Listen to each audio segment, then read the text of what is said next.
Time payment items are exchanged between direct clearers, data is entered into the ACSS to track the total volume and value of items.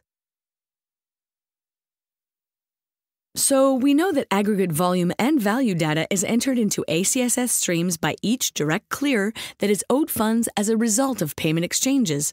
What happens next in the clearing? A process called netting. At the end of the daily exchange process, ACSS entries, including those for POS and online payments, are used to determine the net positions of the direct clearers.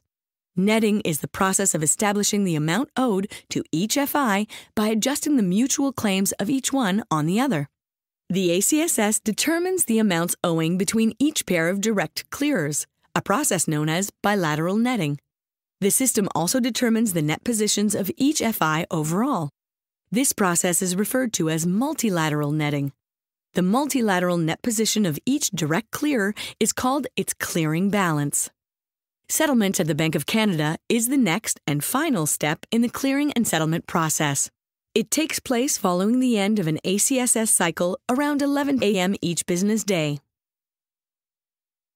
Direct clearers that have a negative ACSS clearing balance are required to send payments for that amount to the Bank of Canada using the CPA's Large Value Transfer System, or LVTS.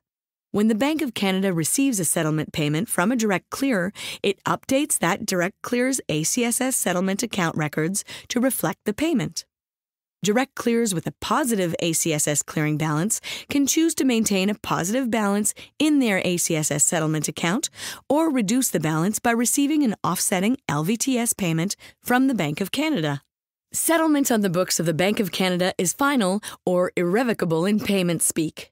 In turn, indirect clearers settle with their respective clearing agents through accounts they maintain with them. For more detailed information on the CPA's role in clearing and settlement, check out our Intro to the CPA session.